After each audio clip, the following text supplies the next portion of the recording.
Eh bien, hello tout le monde! C'est reparti pour une nouvelle saison du journal de Lolipreneur après une pause estivale que j'ai fortement appréciée, mais où tout autant de plaisir à vous retrouver pour ces formats capsules vidéo avec des thématiques entrepreneuriales que nous traversons toutes et peut-être une autre vision, une autre façon de voir les choses à la sauce Loliprenariale et vraiment ancrée dans mon expérience, dans ce que je vis actuellement et aussi un peu les énergies qui nous sont proposées actuellement.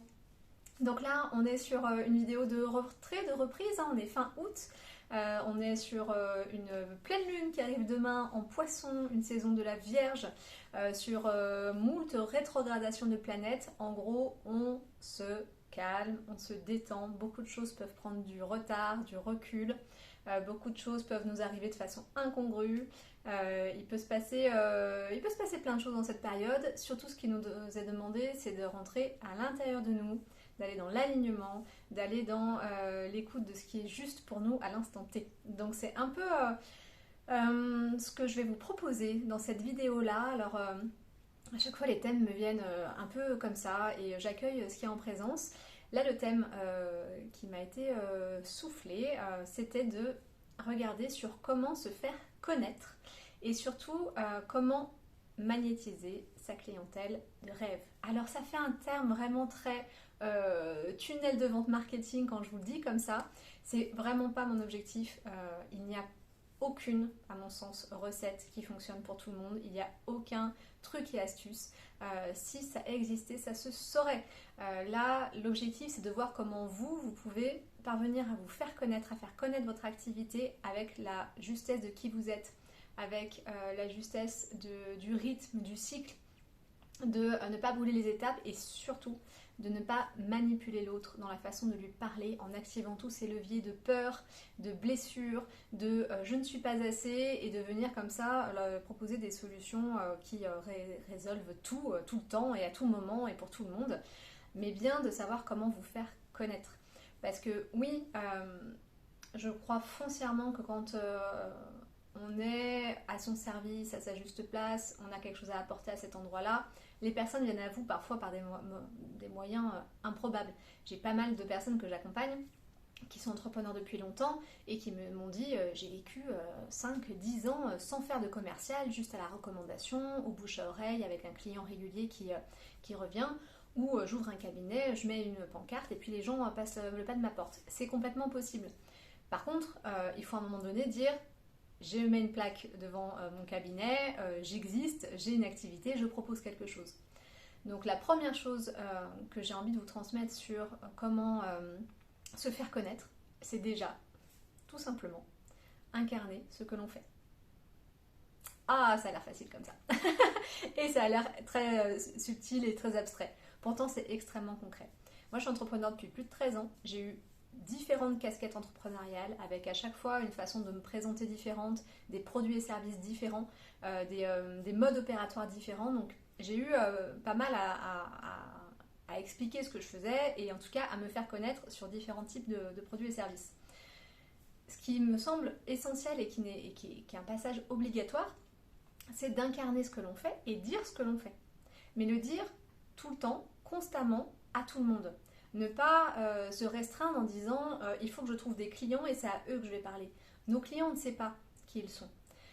On ne sait pas si on va croiser la boulangère et puis elle va nous dire que ça l'intéresse. C'est d'ailleurs le cas d'un de mes clients qui a passé la boulangère comme nouvelle cliente, comme nouvelle prospect. On ne sait pas si des amis ou des amis d'amis vont être intéressés. On ne sait pas si quelqu'un qu'on va rencontrer dans un cadre privé va finalement parler de nous à son beau-frère ou sa belle-sœur qui lui va être intéressé. On ne sait pas en fait comment le voyage de qui nous sommes va opérer dans le grand réseau qu'est la vie et les interactions entre les êtres humains. Donc déjà incarner ce qu'on est et dire ce qu'on est, c'est essentiel. C'est-à-dire de ne pas cloisonner sa vie en disant je suis dans un espace personnel, je ne parle pas de mon activité professionnelle, ou je suis thérapeute mais je ne le suis pas quand je fais un trail pendant le week-end. Ça veut dire je suis à ma réunion de parents d'élèves et je ne dis pas mon métier clairement parce que j'ai peur de ce qu'on va me dire ou je ne suis pas dans un processus commercial. C'est pas l'objectif n'est pas de vendre à l'autre qui vous êtes, c'est simplement d'être qui vous êtes. d'être avec toutes vos facettes, incluant ce que vous faites professionnellement. Ça n'a aucune vocation à pousser l'autre à dire à l'autre que il a besoin de vous, à lui vendre quoi que ce soit, mais simplement à être vraiment qui vous êtes et à l'incarner à chaque instant. Et ainsi, des épiphanies peuvent se faire, des rencontres peuvent se faire, des besoins peuvent trouver la réponse dans le fait que vous présentiez votre activité à cet instant-là. Si vous ne dites pas qui vous êtes et pas ce que vous faites à personne et que vous ne l'incarnez pas dans votre quotidien, déjà vous vous coupez de simplement l'univers qui vient vous répondre à cet endroit-là. Ce matin, j'étais chez le coiffeur, vous pouvez constater, ce n'est pas mon œuvre, hein, clairement, une coupe comme ça. Je discutais avec la coiffeuse qui me disait qu'en ce moment c'était très compliqué pour elle dans sa vie. Je lui glisse quelques mots d'astrologie, ça résonne avec elle. À ce moment-là arrive une autre cliente qui m'entend dire Uranus rétrograde et qui dit « Ah oui, oui, c'est les coups du sort !» Et nous avons parlé avec notre belle coiffure des rétrogradations des planètes et d'astrologie avec une femme avec qui j'avais rendez-vous en même temps chez le coiffeur mais que je n'avais pas prévu de rencontrer ni de quoi que ce soit. Donc, j'avais tué cette part de moi à cet instant-là, le fait est que je propose des séances d'astrologie et que je propose un contenu autour de la spiritualité n'aurait jamais émergé dans cet espace-là. Je serais restée à je suis juste une personne qui vient se faire coiffer. Incarnons qui nous sommes constamment, c'est beaucoup moins fatigant. Vraiment, c'est beaucoup moins fatigant et ça permet de planter des graines à un autre niveau, de dire ce qu'on fait, qui on est dans toutes nos facettes. Ça, c'est le numéro 1. Numéro 2, je ne sais pas combien il va y avoir de numéros, je vous le fais vraiment à l'instinct là. Mais le numéro 2, c'est toute la question des réseaux sociaux. Beaucoup des personnes que j'accompagne ou des choses que j'entends autour de moi tournent beaucoup sur il faut que je communique sur Instagram, Facebook ou autre, il faut que j'ouvre un compte TikTok, mais j'ai pas envie et ça me semble beaucoup d'énergie pour peu de résultats.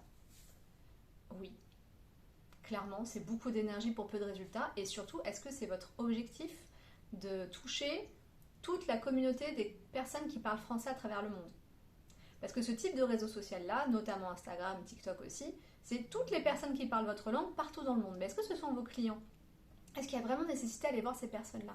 Si vous ouvrez un cabinet de consultation dans votre village ou dans votre ville, quel intérêt avez-vous à discuter avec quelqu'un qui est à l'autre bout de la France, voire sur un autre continent? Ça fait beaucoup d'énergie pour peu de résultats. Donc la question des réseaux sociaux est une question à se poser, parce que c'est un moyen de communication que nous avons et un moyen très performant. Mais est-ce qu'il est adapté à votre clientèle, adapté au type de produits et de services que vous offrez? Et est-ce que vous avez une vocation à toucher autant de personnes? Et si oui, est-ce que vous avez l'énergie et vous sentez que c'est vraiment votre place de créer du contenu pour arriver à ce résultat-là?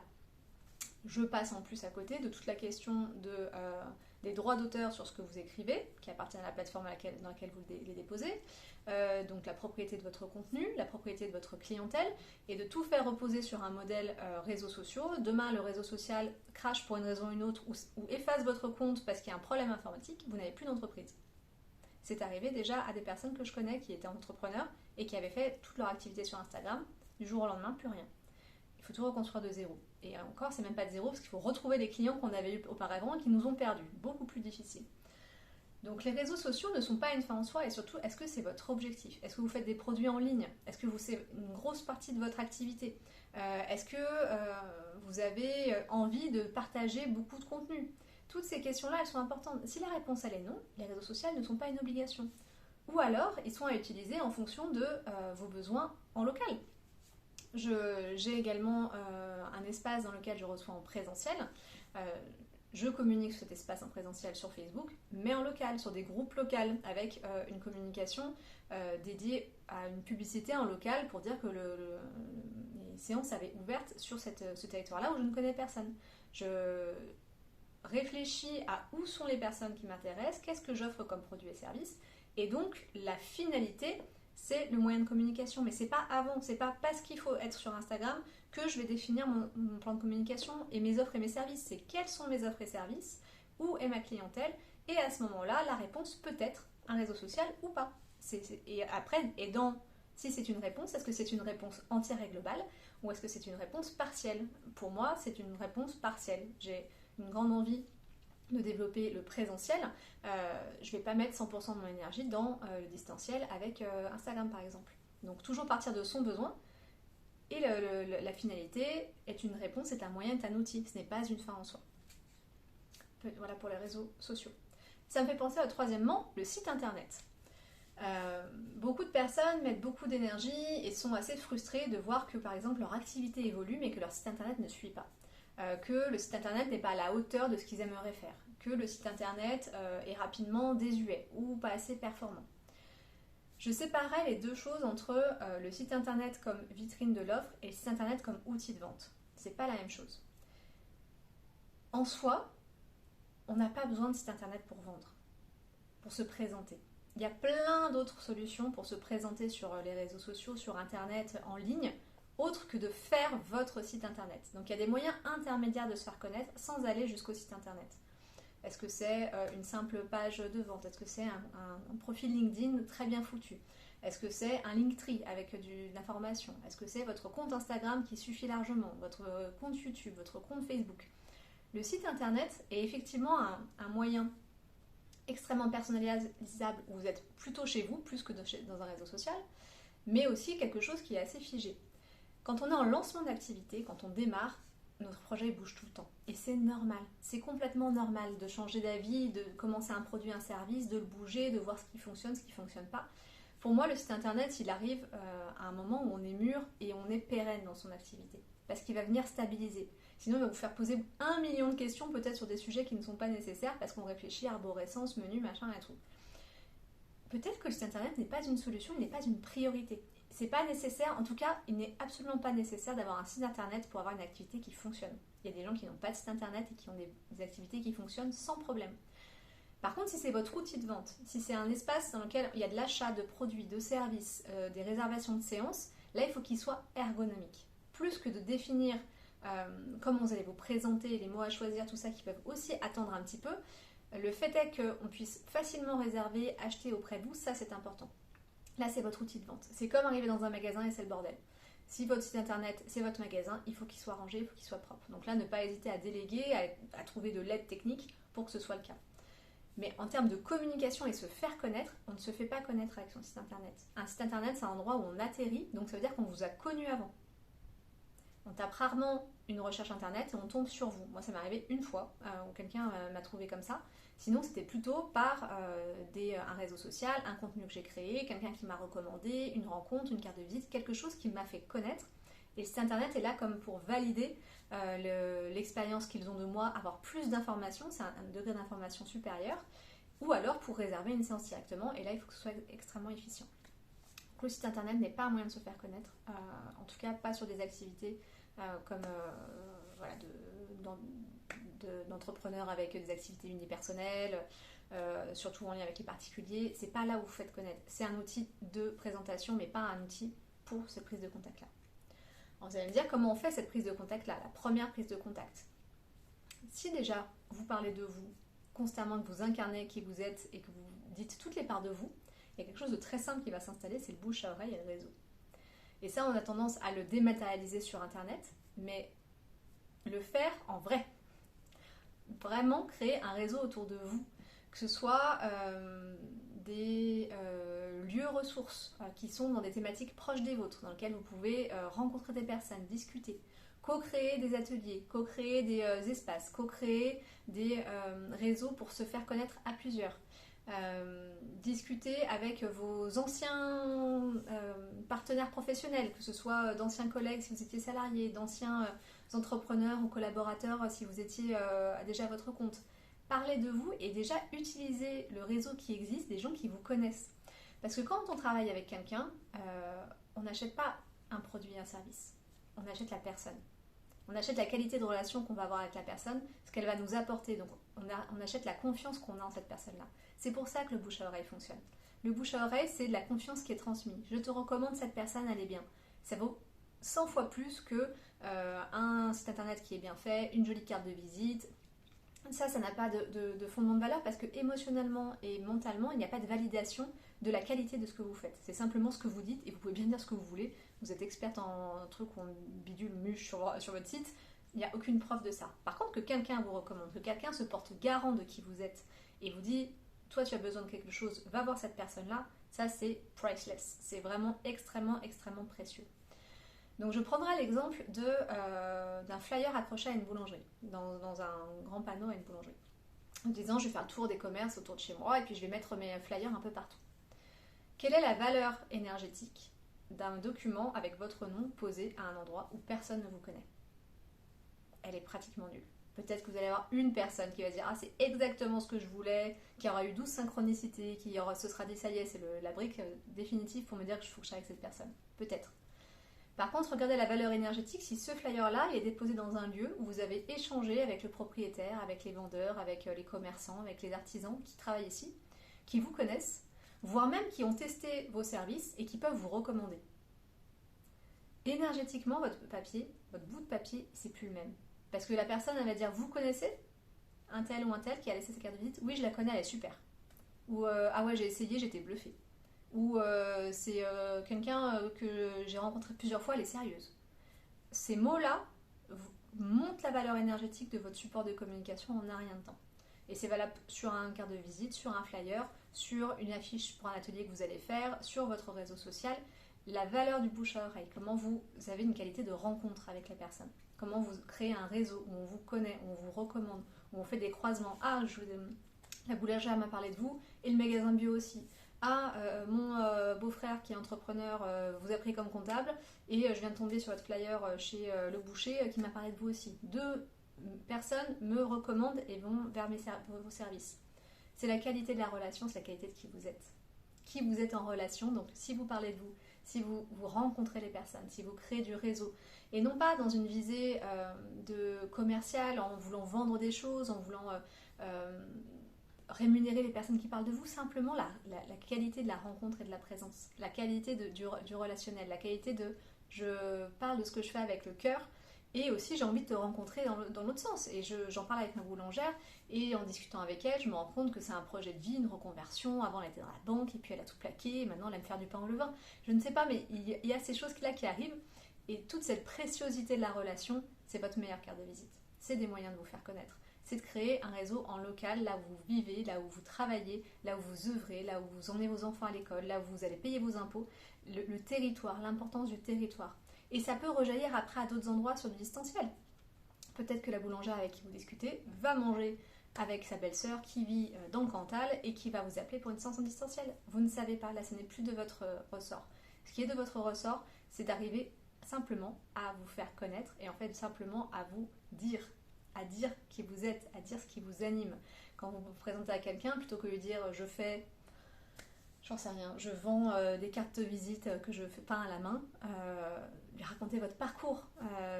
J'ai toujours voulu faire ça et maintenant je me lance. C'est un vrai pari pour l'avenir, un vrai pari sur moi-même, un vrai dépassement de mes limites. Peut-être que ça va être...